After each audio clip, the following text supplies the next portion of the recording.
We're talking about, do you control your emotions or do your emotions control you? I have a new little friend. Her name is Chloe. My other little guy, Oliver, we had a little neighbor's dogs came into our yard. And anyways, it was very sad. So, hi, Selena. I see you. You're my first person on here. So we're talking about, do your emotions control your life? And aloha kaya haya. I don't even know how to pronounce that, girl. I wish I did. I'm sure it means something really cool. Anyways, so we're talking about your emotions and do they control you? So our emotions are something we often struggle with, okay? Because sometimes they can get the best of us. I've been on emotional roller coasters throughout my life here and there, and I hate it. Or I've reacted in emotion and have had regrets. So today we're going to do a small devotional on whether emotions rule our life. And the ultimate question is, again, that you want to answer, do you control your emotions or do they control you? Ka hi a ka. I hope I said that right. That's really cool, but I almost feel like I said caca at the beginning. Selena, if you were here with me, we'd both be laughing right now. So I can just imagine. So first we're going to talk about what the 6 basic emotions are. And I think there are more than this, but there are 6 basic emotions. Yes, I did it. Thanks. So we have happiness, sadness, fear, disgust, anger, and surprise. Of course, there are other emotions that we experience as well, but those are the 6 basic emotions that we probably feel most often. Emotions are a natural, instinctive state of mind. This is like a scientific definition too, that derives from our circumstances or our moods or our relationships with others. So emotions are mostly based on circumstances, something that we experience, something that can bring back a memory, something like that. So emotions, they come and they go, which is a good thing that they do, because we don't always want to be in a state of anger. We don't always want to be in a state of frustration, etc. They don't last. And in reality, like I said, that's a good thing. But again, the question is, do our emotions control us or are we controlling them? And so I'm going to give you some tips for how to identify that and then maybe what to do to help you take control. Also, the podcast episode this week is all about how to control your emotions and not be led by them, because it's very, very important that we are not led by our emotions, because I'm going to tell you why as we go along in this, but this is going to be kind of a little bit shorter. Scientists say our emotions come from a part of our brain where we house our beliefs, our memories, and our thoughts. I'm going to disagree with that just a little bit, because I know it comes from our brain and, and our memories and our thoughts and our beliefs. But the Bible tells us that emotions are based on more than just that. Okay, it's more than just the brain. We know emotions were a part of humanity and part of creation before the fall. So emotions are a good thing. Adam exclaimed with emotion, "At last," when he saw Eve. He was very happy to see her. Okay, and he said, "At last, this is bone of my bone and flesh of my flesh." We know he was elated. He was joyful. He experienced so much happiness when he saw her. So he was elated to have a helper comparable to him, because God already brought him through the process of naming the animals and realizing that he didn't have a helper comparable. So when he saw her, he was overjoyed. The Bible clearly shows us that God has emotions. So we shouldn't be ashamed that we do feel that we have emotions, okay? His word shows that he gets angry. It shows that he's remorseful. He regretted that he made mankind in Genesis. And then he's joyful over his creation when he sings over us and he delights in us. So our emotions, actions, and our thoughts, they were all aligned before the fall, which made it really nice, I'm sure, because everything was in harmony. Our emotions were in harmony with our thoughts and with our circumstances and with how we reacted to people and to others. But after the fall, okay, this is where all the bad stuff comes in, obviously, the things where we struggle. Because of the lust of the flesh, we have a harder time controlling our emotions, because they no longer align to all of the other things, okay? So that's why emotions, they align our fleshly desires mostly, and that's why it's hard to have control over them. So emotions are strong, okay? And when you get angry, it is hard to reel it in. When you're sad, it's hard not to just sit there and, bawl like a baby, cry all the time, or be melancholy, or walk around and, with just this ho-hum attitude. So emotions are strong, and that's why they can get the best of us a lot of times. They take the best from us, okay? So how do we control our emotions? Or are we allowing them to control us? So it's going to sound very basic, but it's so true if we can just grasp the concept. Galatians 5:16 tells us not to be led by the lust of the flesh, but to be led by the Spirit, so we will not satisfy or fulfill the lust of the flesh, okay? So do not be led by the flesh. When we give into our emotions, when we give into the anger, when we give into the frustration, or we give into the sadness or whatever, then we can easily be led by the flesh because we're reacting in our emotion. And we all know that when people react, they usually regret, right?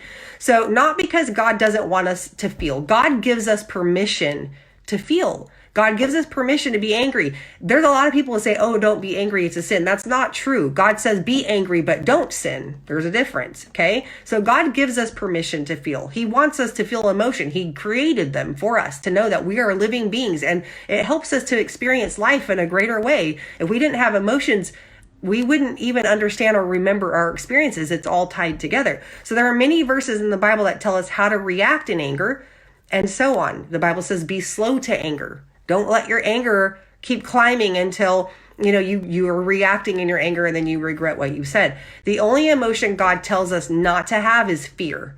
So God tells us not to be afraid. Now, of course, we know that there are two different kinds of fear, like a healthy fear and an unhealthy fear. God's talking about the unhealthy fear, the kind of fear that cripples us.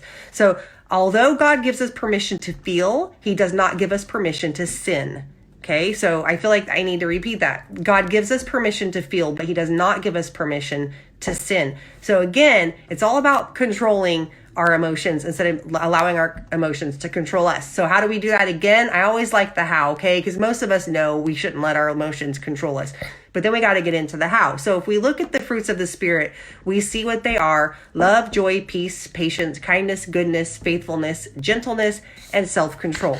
So I talked about the fruits of Spirit before, but now we're talking about it in context of not allowing our emotions to get the best of us. So all of these fruits, all of the fruits of the Spirit, combat our emotions and help us to rein them in. And I'm going to tell you how. So for example, happiness is an emotion that we feel, but it's based on circumstance, and it comes and it goes. So happiness is only based on the circumstance that we're in. Who doesn't want to be happy? I want to be happy all the time, but happiness doesn't last. Happiness is kind of like a high. And as soon as something goes wrong, happiness goes away. So how do we combat that with the fruit of the Spirit? Joy. Joy is not an emotion. Joy is something that anchors us. The Bible says the joy of the Lord is our strength. Joy is not based on circumstance. Okay? So joy can be present. Get this. Joy can be present even when we're sad, even when we're upset. For example, I don't have this in my notes, but I saw a woman yesterday whose son passed away a couple weeks ago. And I saw her at church, and she came up to me. She's like, Shanda, I'm praying for you. And I was just like, you're praying for me and your son just passed away. And I told her she looks like she's so strong. And she just said, no. She said, but everybody's prayers, I can feel them. And I feel the strength from them. And she also said that that all of her friends and her church family has just really made her feel so loved and joyful and given her that joy to get her through. And I was like, this is exactly what I'm talking about. I mean, for me, in my mind, having 3 boys, to think about your son passing away, I don't know where you can find the joy in that. But again, joy is not circumstantial. The joy comes from the Spirit of God, and that's what helps us get through other emotions. So peace reels in our anger. Okay, it also helps us when we're afraid in times of uncertainty. So there is a healthy fear, like I said, and that helps us make wise judgments. So you want to be afraid of jumping off cliffs, and you want to be afraid of, other things that you shouldn't be doing that could cause harm. But that's not what God's talking about. He's talking about the kind of fear that paralyzes us and keeps us from living life. And he says, don't be afraid, because he's with us, right? So self-control, another fruit of the Spirit, it helps us not to react in our emotion. And that's one thing I always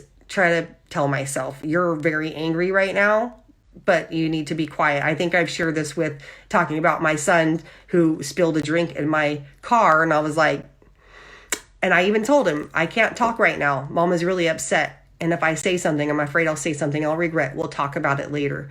And so I addressed it when the emotions died down, because when we have strong emotion, logic kind of goes out the window.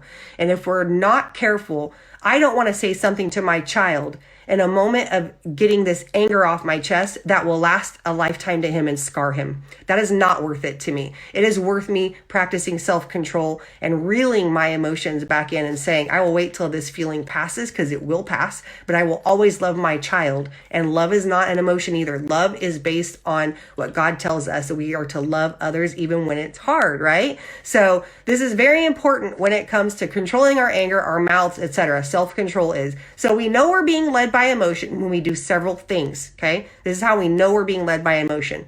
One, we react in our emotion. If we're at the height of our emotion and we react to it, we're being led. When we feel anger, when we feel happiness, we feel sad, it is so easy to react to how we feel. I understand it's very difficult because emotions are powerful. It will literally take self-control to keep from reacting, okay? So that's step one. If we react in our emotion, we're being led by emotion. Two, when we regret, okay?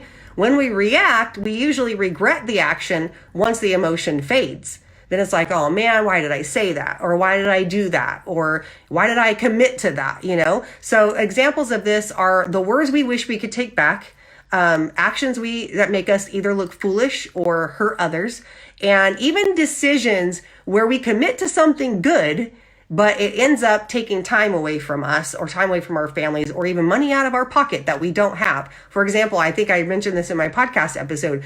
If we're watching a Sarah McLachlan commercial and she's all this sad music's in the back and these dogs are pinned up in cages and they look like they've been neglected, people will pull out their money and pay, oh my gosh, I'll pledge $30 a month or whatever. And then once the commercial goes away and you're not sad anymore, then we're like, shoot, I don't have $30 a month to pledge. So we can do it even for the good things, but we're being led by emotion, and then we have regret. And then we retract, okay? So the last thing is when we react and we regret, we end up retracting. I want to go back and I want to take everything back that I just said. Well, the damage has been done, especially in anger, okay? We wish we could take it back, how we handled something or what we said, and then that goes along with the react, regret, retract, okay? And sometimes we can clean up the mess, and then sometimes it leaves some scars, okay? So we have to ask the Lord to help us with that. So here are my suggestions, and we're going to be wrapping it up.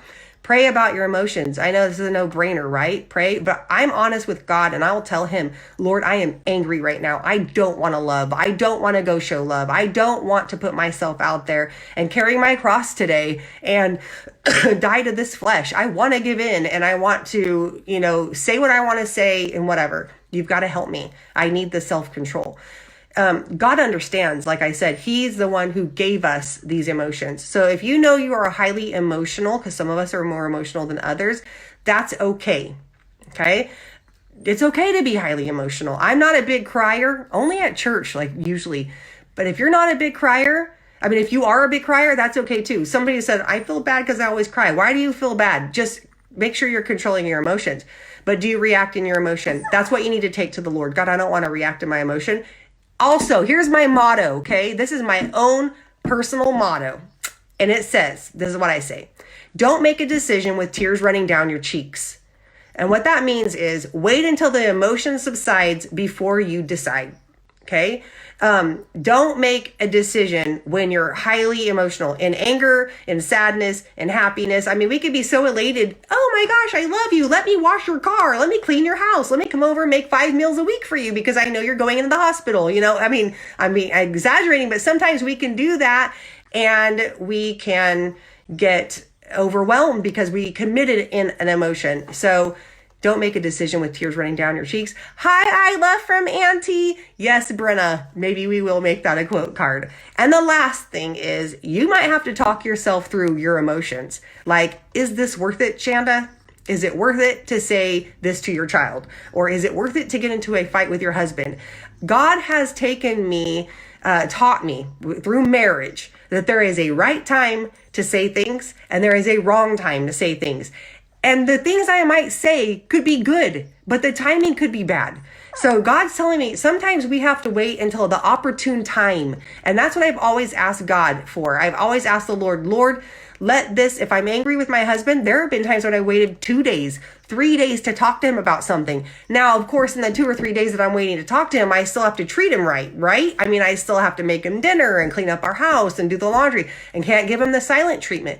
Because why would he want to talk to me in 2 or 3 days if I'm doing that? So the Lord has taught me to be patient, and he will open the door to conversation when his heart is softened to receive it. That is hard. That takes self-control again. It takes understanding that God is going to help you work this relationship out, but I have got to gain control over my emotions and also wait until that word becomes a good word. Okay? To you, it may be a good word. To me, it may be a good word, but it'll be a perfect word, a right word, an apples of gold word and settings of silver when it's the right time. And that's hard because it takes self-control. So I want to encourage you to do these things so you won't be led by emotion, because I know that that's hard, because when we feel, we want to react, right? But also, if you want more on this, my podcast episode is all about how not to be led by emotion. I think emotional people are good. They're feeling more, they're experiencing more.